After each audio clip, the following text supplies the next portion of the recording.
जी, अस्सलाम वालेकुम बच्चों। वो वीडियो ड्रॉप हो गई, लेकिन ये लेक्चर नंबर 18 ही हमारा चल रहा है, उसका ये पार्ट नंबर 2 है। ठीक है, ये आपको दो लिंक्स आ जाएंगे, एक पार्ट 1 और एक पार्ट बी। ये उसी का ही पार्ट बी है। तो बच्चे मैं ये कह रहा था कि gametes transfer by pollen tubes, कि पोलन ट्यूब, ये देखे ना, ये बच्चों मेल गैमीट आया, पोलन आया, और इस पोलन ने जब इसके साथ आगे लगता है तो बच्चों ये एक ट्यूब बनाता है। क्या बनाता है? एक ट्यूब बनाता है। और ट्यूब बनाता बनाता ये कहाँ तक पहुँच जाता है? सीड तक पहुँच जाता है। जहाँ तक बच्चों इस स्ट्रक्चर की बात है, मैं फिर कह रहा हूँ कि आप लोगों ने नाइन्थ में फर्स्ट ईयर में पढ़ा था कि ये फीमेल रिप्रोडक्टिव स्ट्रक्चर है, यानी कि ये फ्लावर का स्ट्रक्चर है। ये ऊपर सबसे पहले इसके बच्चों स्टिग्मा होता है, ठीक है, जिस पर आकर पोलन ग्रेन लगते हैं। उसके बाद ये जो लंबी सी नाली है इसको स्टाइल बोलते हैं। उसके बाद ये जो होती है बच्चों इसको ओवेरी बोला जाता है। और ओवरी किस में होती है?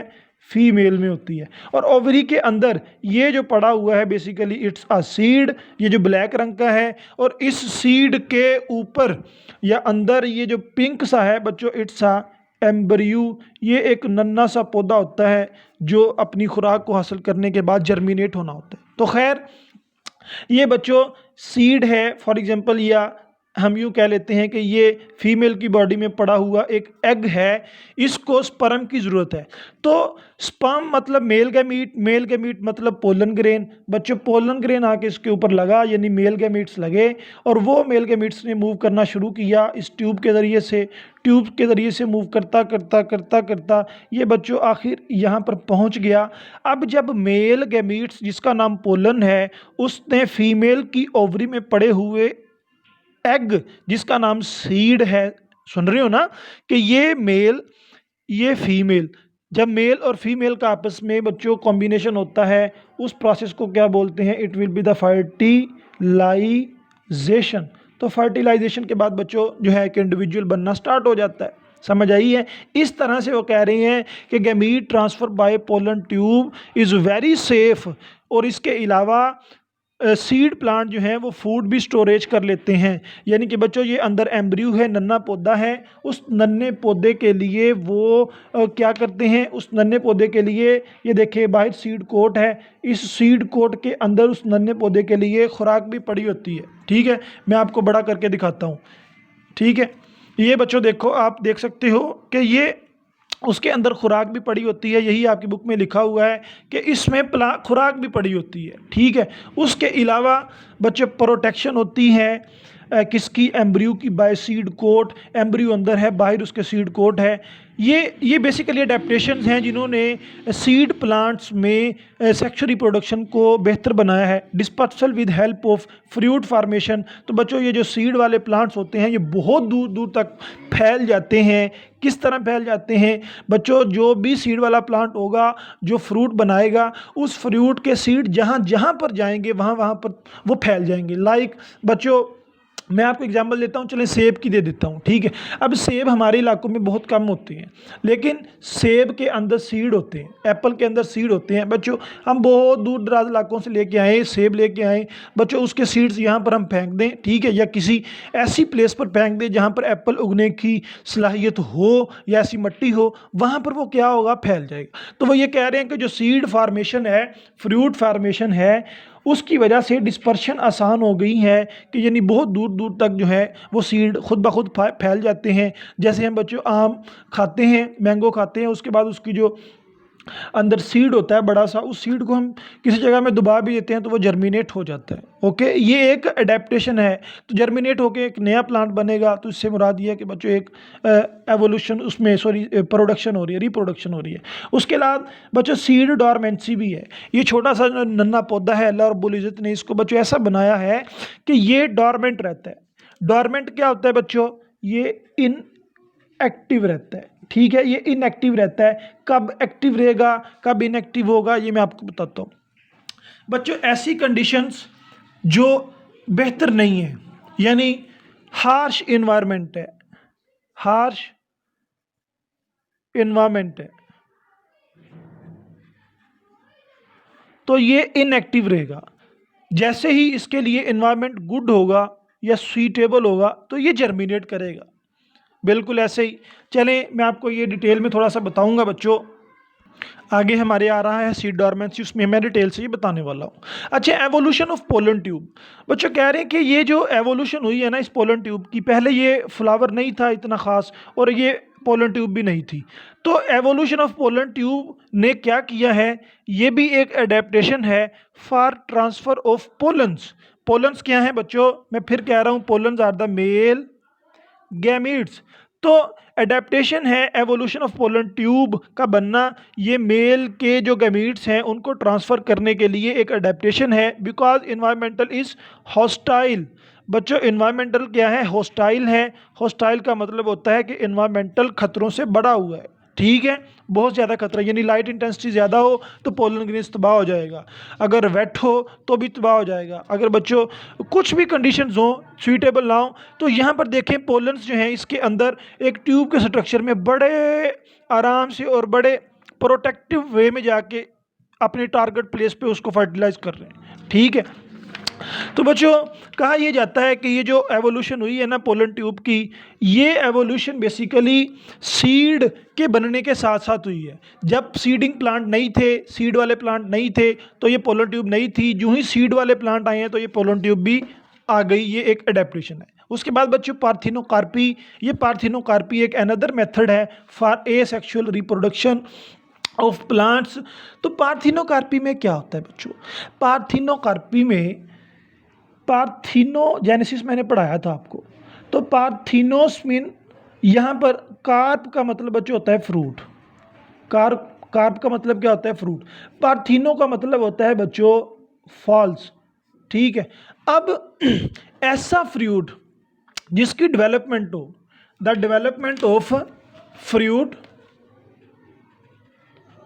विदाउट फर्टिलाइजेशन, यानी एक ही फ्रूट है उसको किसी ने फर्टिलाइज नहीं किया, यानी फीमेल प्लांट है ना, फीमेल प्लांट के अंदर जो फ्लावर है ना, उस फ्लावर में मौजूद जो एम्ब्रियो है ना, उस एम्ब्रियो को किसी पोलन ग्रेन ने, किसी यानी मेल गैमीट ने अभी तक फर्टिलाइज नहीं किया।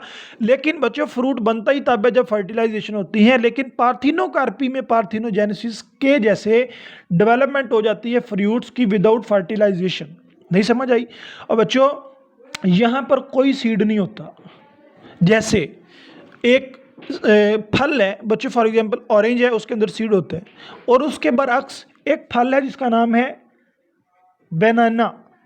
ये बनाना जो है बच्चों, जिसको केला बोलते हो, इसमें सीड होता है। कभी किसी ने देखा, इट हैविंग नो सीड, इसमें सीड नहीं होता।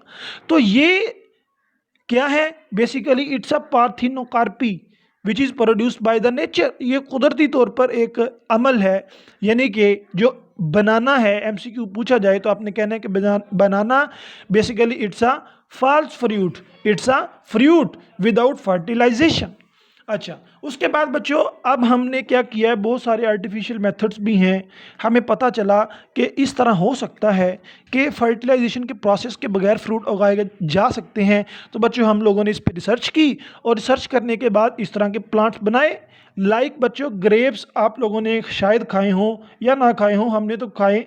बच्चों ग्रेप्स अब मार्केट में इस तरह के आ चुके हैं जिनके अंदर सीड एब्सेंट हैं। उन सीड एब्सेंट की वजह यह है कि वो विदाउट फर्टिलाइजेशन, वो पार्थिनोकार्पी के ज़रिए से वो आर्टिफिशियली बनाए जा चुके हैं। किस तरह, एक हार्मोन है ऑक्सिन। ऑक्सिन बच्चों आप लोगों ने भी पढ़ा नहीं है, लेकिन परेशानी वाली बात नहीं। ऑक्सिन आप पेज नंबर 55 पे जाके एंड वाली लाइन पे देखना, वहाँ पे लिखा होगा कि auxin promote the development of fruit. ये फ्रूट की डेवलपमेंट को प्रमोट करता है। बच्चों हम लोग क्या करते हैं, हम लोग अनफर्टिलाइज्ड प्लांट को लेकर उसमें ऑक्सिन भर भर के टीकों में उसमें लगाते हैं, और उससे क्या बन जाता है, फ्रूट बन जाता है। तो मेल के साथ कांटेक्ट हुए बगैर फ्रूट बन जाता है, इसको बोलते हैं पार्थिनोकार्पी प्लांट में, और अगर एनिमल में बने उसको बोलते हैं पार्थिनोजेनेसिस। उसके बाद ये सीड डॉर्मेंसी है। डॉर्मेंसी का मतलब इनएक्टिव है। इनएक्टिव किन कंडीशन में, जब कंडीशन अनफेवरेबल होंगी। अनफेवरेबल कंडीशन क्या होती हैं बच्चों, जब स्कैरसिटी यानी कि कमी होगी, वाटर की कमी होगी तो वो भी कंडीशन बेहतर नहीं है, वाटर की ज्यादती होगी तो वो भी कंडीशन अच्छी नहीं है। अगर स्केर्सिटी ऑफ टेम्परेचर कम होगा तो बच्चों तब भी ठीक नहीं है, टेम्परेचर ज़्यादा होगा तब भी ठीक नहीं है। ये नहीं कि मुख्तलिफ तरह के आप लोग इन्वायरमेंटल फैक्टर्स लिख सकते हो जो अनफेवरेबल कंडीशन में आते हैं, लेकिन उस वक्त तक ये सीड को अल्लाह ने सलाहियत दी है, ये सीड क्या होगा, ये बच्चों डोरमेंट ही रहेगा, ये इनएक्टिव ही रहेगा। इंटरेस्टिंग बात बताऊं बच्चों, फॉर एग्जांपल एक प्लांट है, वो अपने आप को जर्मिनेशन से बचा के रखता है in warm spell in winter. Warm spell in winter बच्चों आज के मौसम के मुताबिक आपको समझाने में बहुत ये मज़े की बात है। जैसे बच्चों आज सर्दियां चल रही हैं, ठीक है, इन सर्दियों में क्या होता है कि मौसम ठंडा रहता है हफ्ता हफ्ता, तो मतलब कि कोई भी सूरज भी बाज़ दफ़ा नहीं निकलता, लेकिन बाज़ दफ़ा सूरज यकदम निकलता है बड़ी तेज़ शुआओं के साथ। अब उस तेज़ शुआओं का मतलब पता क्या होता है, वार्म स्पेल। अब ये जो सीड पड़ा हुआ है, इस सीड ने एक्टिव होना है गर्मियों में, यानी ये वो सीड है, आपको पता है कुछ प्लांट गर्म इलाकों में रहते हैं, कुछ ठंडे इलाकों में रहते हैं। अब ये जो प्लांट का सीड है ये डोरमेंट रहेगा ठंडे इलाकों में, क्योंकि ये गर्म प्लांट का पौधा है। तो बच्चों होगा क्या, ये बहुत देर तक इनएक्टिव रहेगा, लेकिन जैसे ही सर्दियाँ हैं लेकिन उसमें टेम्परेचर इंक्रीज़ होगा, इसको क्या करना चाहिए कि अब गर्मी आ गई है, टेम्परेचर बढ़ गया, मैं जर्मिनेट कर जाऊं। नहीं बच्चों, प्लांट को अल्लाह ने ऐसी सलाहियत भी दी है कि ये वार्म स्पेल इन विंटर्स में भी जर्मिनेट नहीं करते, ये वार्म स्पेल इन विंटर में भी जर्मिनेट बच्चों नहीं करते, ये अडेप्टेशन है इसकी। तो जर्मिनेट करते हैं ये अंडर फेवरेबल कंडीशंस में, अंडर फेवरेबल, यानी वो गर्मी वाला प्लांट था, तो बच्चों अब गर्मी आ चुकी है तो ये उस वक्त फेवरेबल कंडीशन में जर्मिनेट कर जाएगा। और ये जो फेवरेबल कंडीशन होती है ना, ये आम नहीं होती, it's a very precise combination of environmental clues. Precise combination of environmental clues का मतलब ये है कि हर लिहाज से एनवायरमेंट को देखा जाएगा, एनवायरमेंट के टेम्परेचर को देखा जाएगा, एनवायरमेंट के मॉइस्चर को देखा जाएगा, गर्मी है सर्दी है उसको देखा जाएगा, वाटर ज़्यादा है कम है उसको देखा जाएगा, हवा में नमी है हवा में नमी कम है उसको देखा जाएगा, सॉइल एसिडिक है बेसिक है उसको देखा जाएगा, उस सीड के प्रीडेटर्स वहाँ पर मौजूद हैं नहीं हैं उसको देखा जाएगा। तो इसको बोलते हैं very precise combination of environmental clues. तो बच्चों आज तक के लिए मैं आपसे इजाज़त चाहूँगा, इंशाल्लाह फिर मिलते हैं नेक्स्ट वीडियो में नेक्स्ट लेक्चर के साथ। अस्सलाम वालेकुम।